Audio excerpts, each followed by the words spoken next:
BSF जवानावर प्राणघातक हल्ला, चाळीसगाव तालुक्यात संतापाची लाट, माजी सैनिकांचा उपोषणाचा इशारा। चाळीसगाव प्रतिनिधी देशाच्या सीमेवर अहोरात्र पहारा देणाऱ्या भारतीय सेनेतील बीएसएफ 15 बटालियनचे जवान आणि वडाळा गावचे सुपुत्र मुकेश तुळशीराम सूर्यवंशी पाटील यांच्यावर झालेल्या प्राणघातक हल्ल्यामुळे चाळीसगाव तालुक्यासह जिल्ह्यात तीव्र संताप व्यक्त केला जात आहे। या घटनेचा निषेध करण्यासाठी माजी सैनिक गोकुळ प्रल्हाद पाटील खेर्डेकर यांनी प्रशासनाला कडक इशारा दिला असून दोषींवर तातडीने कठोर कारवाई करण्याची मागणी केली आहे।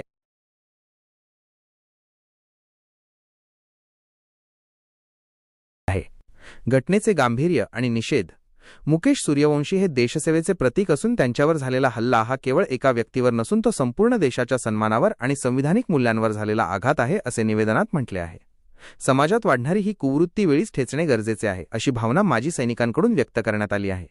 एनएसए किंवा यूएपीए अंतर्गत कारवाईची मागणी।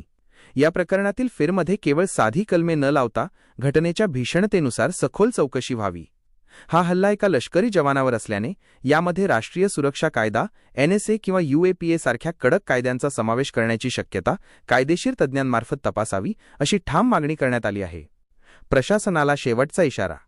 प्रशासनाने या प्रकरणाची गांभीर्याने दखल न घेतल्यास किंवा दोषींना पाठीशी घातल्यास चाळीसगाव येथील सर्व आजीमाजी सैनिक आणि त्यांचे कुटुंबीय रस्त्यावर उतरतील।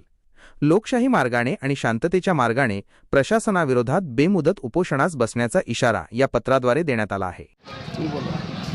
नमस्कार, माझं नाव मुकेश तुळशीराम सूर्यवंशी आहे। मी राहणार वडाळा तालुका चाळीसगाव। मी भारतीय सैन्यात बॉर्डर सिक्युरिटी फोर्स बीएसएफमध्ये कार्यरत आहे। मागील 2023 पासनं माझा शेतरस्ता समोरच्या शेतकऱ्यांनी अडवला होता। तर मी सगळ्या प्रोसेसप्रमाणे तहसील प्रांत साहेब संभाजीनगर हायकोर्ट यांच्या आदेशानुसार माझा शेतरस्ता मोकळा झाल्यानंतरही सुद्धा माझ्या घरच्यांना म्हणजे शेतरस्त्यामध्ये जाण्याकरता रात्रंदिवस म्हणजे ते असा प्रॉब्लेम करता की जीवे मारण्याची धमकी देता। आणि दिनांक 7 रोजी माझ्यावर, माझ्या भावावर, माझ्या आईवर प्राणघातक हल्ला झाला। मला इथं हाताला मारलं आहे, भावाचा हात फ्रॅक्चर झाला आहे। मी सलग 2023 पासून मी फक्त न्याय मागण्यासाठी, दाद मागण्यासाठी मी इथं वारंवार म्हणजे पोलीस स्टेशनला विनवणी करतो आहे। आणि आज माझ्यावर अशी वेळ आली आहे, मी जगू का मरू, माझ्यावर माझ्या परिवारासोबत आमरण उपोषणाला बसण्याची वेळ आली आहे। कारण मी एक देशाचा जवान आहे आणि देशाच्या जवानाचा मान सन्मान मला मारून, माझ्या आईला भावाला मारून आज ते लोक माझ्यावर खोटा गुन्हा दाखल करून ते होणी करण्याचा प्रयत्न करत आहेत।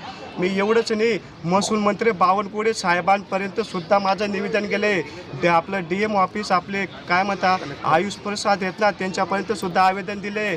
SP साहेब, आपले जळगावचे अधीक्षक आपले महेश्वर रेड्डी साहेब, त्यांना सुद्धा मी या प्रकाराबद्दल पूर्ण सखोल चौकशीमध्ये म्हणजे त्यांच्या जोड मी माझं पूर्ण हे म्हणजे मॅटर दिलेलं आहे।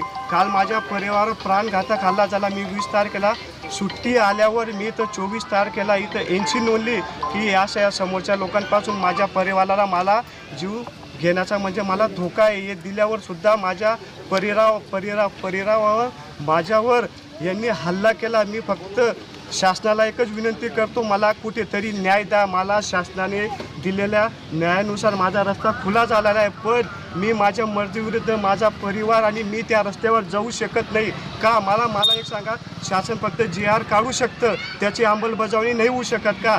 संभाजीनगर हायकोर्ट मी 6 लाख रुपये खर्च करून मी माझा रस्ता मंजूर करून आला आहे, तरीसुद्धा मला समोरील शेतकरी मला त्या रस्त्यावरून जाऊ देत नाही का? तो एकच सांगतो की मी तुला या शेतामध्ये सोक्के नांदेऊ देणार नाही, तुला हे शेत विकावं लागणार आणि तुला इथून आम्ही पळवणार। आणि त्याचा एक मुलगा विकी रवींद्र पाटील तो सांगतो की मी चाळीसगाव ग्रामीणला PSI आहे आणि इथलं डिपार्टमेंट माझं पूर्ण अंडरमध्ये 3 वर्षापासून सतत माझ्या परिवाराला, माझ्या मिसेसला धमक्या देऊन अक्षरशः मेंटली हरासमेंट म्हणजे आम्ही एवढे डिप्रेशनमध्ये आलो आहे। तर आज आम्हाला आमरण उपोषण चाळीसगाव ग्रामीणमध्ये बसण्याची वेळ आली आहे। तरी माझी एकच विनंती आहे, मला, माझ्या परिवाराला, सैनिक परिवाराला, आबासाहेब गडिराला माझी पूर्ण हकीकत सांगली। मी फक्त एवढंच सांगू इच्छितो, आज माझ्या सैनिकावर जी बेतलं आहे त्याच्यावर मी एकच सांगू इच्छितो, माझ्या परिवाराला न्याय द्या आणि कुठंतरी एक सैनिकाला त्याचा मान सन्मान त्याला तुम्ही त्याच्या ह्याच्यामध्ये हे द्या। जय हिंद, जय महाराष्ट्र, जय जवान, जय किसान. चाळीसगाव तालुक्यातील आदर्श गाव वडाई वीर सैनिकांची भूमी. आज त्या गावाचे सुपुत्र आमचे पाटील साहेब BSF बॉर्डर सिक्युरिटी फोर्समध्ये कार्यरत आहेत. 12 ते 13 वर्ष नोकरीचा त्यांनी पडाव पार केलेला आहे. निश्चित रूपी त्यांच्याशी जो अन्याय अत्याचार झालेला आहे तो शासन प्रशासनाने सत्यता पातळणी करून आमच्या जवानाला न्याय मिळावा असं मी वंदन करतो. आज परिस्थिती अभावी चाळीसगाव तालुक्यात येणाऱ्या एका महिन्यात सैनिकाच्या परिवारावर 2 आत्मघाती हमले झालेले आहेत. आमचे नाडर साहेबांच्या दोघं चिरंजीवर हमला झाला, त्यांच्या परिवारावर हमला झाला, आज या पाटील परिवारावर हमला झाला. निश्चित रूपी जो देशाचा रक्षक आहे तोच जर सुखी नसेल तर निश्चित रूपी सुव्यवस्था कायद्यावरचं या लोकांचं भान विसरलेले आहेत. आणि निश्चित रूपी जिथे कुठे काही चुकत असेल ती सत्यता पातळणी करून आमच्या सैनिकाला न्याय मिळावा. आलेले संपूर्ण मानवाधिकार सैनिक संघटनेचे आमचे गोकुळदादा पाटील असतील, आमची त्रिवार विनंती आहे की सैनिकावर अन्याय अत्याचार थांबला पाहिजे. आता ह्या हिवाळी अधिवेशनामध्ये नवीन GR आलेला आहे. या GR नुसार या कलमांचं उल्लंघन न करता या लागू झाल्या पाहिजे आणि सैनिकांवरचे अन्याय अत्याचार थांबले पाहिजे अशी आमची सैनिक संघटनेची त्रिवार मागणी आहे. आज तुम्ही मला सांगा, जो जवान देशाच्या बॉर्डरवर वर्दी घालून नोकरी करतो तो आज पोलीस स्टेशनमध्ये वर्दी घालून येतोय म्हणजे त्याच्या डोक्यावर किती पाणी गेलेलं आहे, त्याच्यावर किती अन्याय अत्याचार होतोय हे शासन प्रशासनाने विचार करून याच्यातनं खगोल मार्ग काढून या सैनिकाला न्याय द्यावा अशी आम्ही त्रिवार विनंती करतो. जर सैनिकाला न्याय मिळाला नाही तर आम्ही आमरण उपोषण करू, रस्त्यावर उतरू, पार मंत्रालयापर्यंत जाऊ, दिल्लीपर्यंत जाऊ. हा आमचा शेवटचा नारा असेल आणि आमचा कायदा सुव्यवस्थेवर विश्वास आहे की आमच्या सैनिकाला निश्चित रूपी न्याय भेटेल आणि संविधानाच्या चौकटीत राहून आमचं सर्व कार्य पार पडेल हीच मी त्रिवार विनंती करतो. थांबतो. जय हिंद, जय महाराष्ट्र, जय जवान, जय किसान.